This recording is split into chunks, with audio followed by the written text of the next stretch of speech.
This is a response video to my own video, but somebody posted up there that, you know, if you can't afford, if you can't afford a long-term survival food, then you know, why, you know, it's wrong to recommend or something.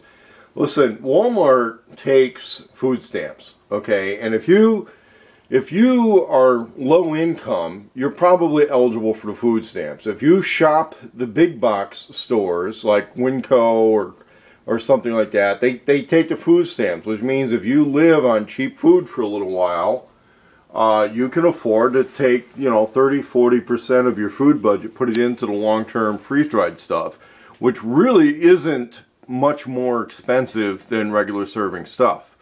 The problem that you run into with stocking up on regular canned goods and groceries is you end up with a pantry looking about like this. I had an overstock on stuff because I was thinking, oh yeah, something might happen, I'm going to buy a bunch of food. Well, okay, so go to Costco, I buy big box stuff, and I just don't eat that much. I mean, I'm a big guy, but I just don't eat that much stuff. So when I start running into, this is what I call the working pantry in the kitchen, okay? This is stuff with a higher turnover. I've got a tote bin, I got a Rubbermaid tote bin container full of this type of soup that I bought all within a few months of each other.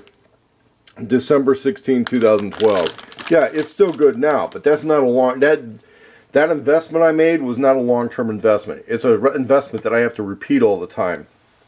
And these things I think are 3 or 4 years old.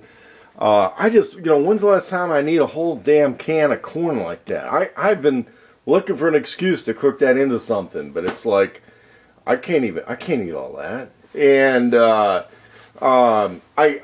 know, I go through olive oil a lot because that's just how I cook. And then you'll notice these shelves are kind of nasty looking. As soon as the weather gets good enough that I got to take all this stuff out, put it in boxes, put it out in the driveway, and repaint this cabinet. In fact, I got to repaint most of the kitchen, you know, honestly. But here's what happens if you, and I got tote bin containers that were full of food. I'm eating through all that right now. And instead of replacing it with regular grocery store stuff, I'm buying the long-term storage food, okay? And people who know me know I like to cook, but right now, hey, the freezer's kind of low because I'm actually emptying that out so I can clean it. You know, when I do spring cleaning this year, that's going to involve a lot of stuff. Over here, this is basically the old pantry. You know, medical supply stuff here, cleaning supply stuff was mostly up here. That you can afford to stock on with regular stuff, and then, you know, some of the supplement stuff here that I'm going through.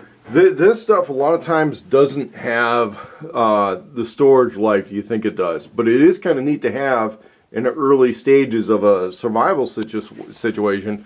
Especially if you become a lot more physically active than you normally would. Anybody can benefit from creatine. Unless you're really old and got certain health problems, it's actually not a bad idea to go on a creatine cycle.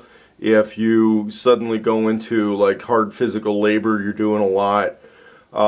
That's one thing I have saved this for. I went and took a warehouse job a couple of years ago where it was like going to the weight room every day. I had to load big heavy steel tractor parts and stuff into bins, and it was like weightlifting every day. I went into a creatine cycle just because of the job, and it really helped out. But you know, I have stocked up on regular canned food. Here's the thing, it's not just that it's a mess, because I've been going through this trying to find excuses to eat some of it, and then a bunch of it is just like, man, no way. You know, I just don't use tomato soup. Or this mushroom was decent, 2011. It was a tomato soup here. I just, you know, I go after the spaghetti sauce. I think I've used up all my old spaghetti sauce. Now I pretty much buy a premium spaghetti sauce as I go. 2011, you know, and it's like, I don't like to eat this stuff much anymore. You know, it's got a lot of preservatives in it and all that. I dress up a lot of canned food, regular stuff. You know, it's the old bachelor trick of dressing it up with salad dressing. And I discovered I have a couple of cavities, so I'm not even going through the candy that I used to go through. You know, they talk about how M&Ms are long-term storage. So a lot of this stuff, I mean, I'm looking, shit, yeah, August 2013. So that's you know, it just, you run into that kind of thing here, okay? You know, I have stocked up on regular food, and the problem is some of this shit, you know, I've got some ketchup in here. It's like 3 out of 4 bottles that I open up went bad on me, okay? That's why I'm going with the freeze-dried stuff. I want to just make a single, yeah, in here, I just bought mustard, not realizing I had some already. But there it is, used by May 2012, or May 12 or 2013. Okay, well that's actually hasn't gone bad on me yet. Dijon, yeah, I kind of wanted some of that. I think I just bought some used by July 10, 2011. There it is. Great. I can go eat 2-year-old, 1.5-year-old. Oh, shit. This is what happens when you're not thinking about long-term purchasing plans, where you make the investment once and that's it. Okay, you can move on to other preps. If you just go grocery store shopping for your long-term storage preps, what happens is you end up with a situation like this. That's why I got into the Augustin Farm stuff. And for somebody who's low income, realize Walmart takes food stamps. Okay, so if you're so low income, you got to be on food stamps. Do not buy extra grocery store food with your food stamps. Go get the long-term storage food. And if you feel like you've budgeted something off or done something off, then break into the long-term storage food. I really suggest not going crazy about having more than, you know, a few weeks, a 30-day supply of this stuff. Don't go crazy with having a bunch of canned food, conventional grocery store food around. You're going to end up just like this. You're going to end up with a bunch of past date stuff in your pantry. It doesn't taste good. Some of it's got to be thrown away right away. I mean, I can pop that ketchup. I know that one's bad. I just know it. I couldn't find a date on it, but I can tell by the way the color changes. No.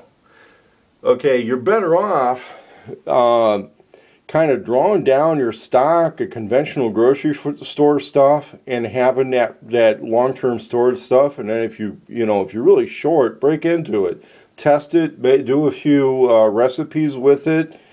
And so if you're low budget and you have a food buying plan, incorporate at least some of that long-term storage food into your low budget food buying plan. If you need to break into it, then break into it. But don't overstock regular grocery store stuff. It doesn't have the preservative in it anymore. The dates are low. The middling preservative stuff like this has a bunch of shit in it that's not very healthy. I mean it. Just you get the long-term storage food, draw down the grocery store stuff to no more than a 30-day supply, and I think it's a smarter way to go. That's why I'm changing my thing over, okay? 30-day, 60-day at the most of conventional grocery store stuff. Everything else, you want to think about, okay, I want to make this purchase once, and that's my purchase for the next 10 years, and that's that. There is a middle thing, and I did it with a couple cases of this salad dressing, okay? Somebody at the flea market had a good deal on a bunch of this stuff. The storage dates weren't that bad. Now, any of the ones that were milk-based are in my house, and I cook with that. I had a whole bunch that were vinegar and oil-based. That stuff's going to last a long time.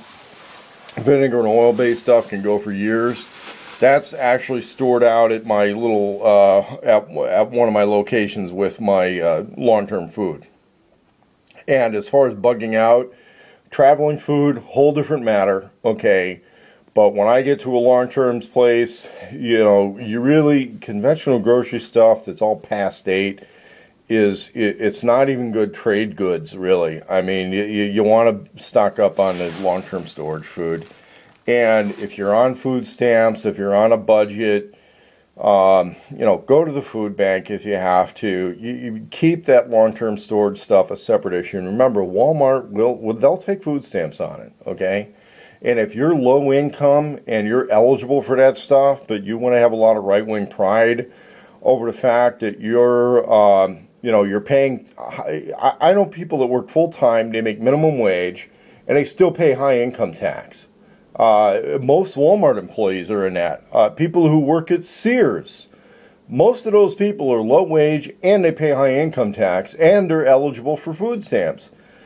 Use that to get your survival food, okay? Pool resources with somebody and do that. But stocking up on a bunch of this stuff is not really, you know, I've heard of stories about, you know, it's good for 4 years past date. Have you tried eating that shit? Hey, somebody want to contact me. If you're in Portland, Oregon, I'll hook you up with some 3-year past date shit and watch you eat it, okay? No, go ahead, get real long-term storage food. And if you're stocking up on regular groceries, that don't hoard it. I mean, it's just not going to do yourself or a lot of other people any good. In fact, I heard that even if I donated some of the stuff that was past date, the food banks wouldn't even accept it. So, no, just you know, if you're really low on a budget, sign up for the food stamps. Use the food stamps to buy your long-term storage food if you've already figured out how you're going to eat day by day.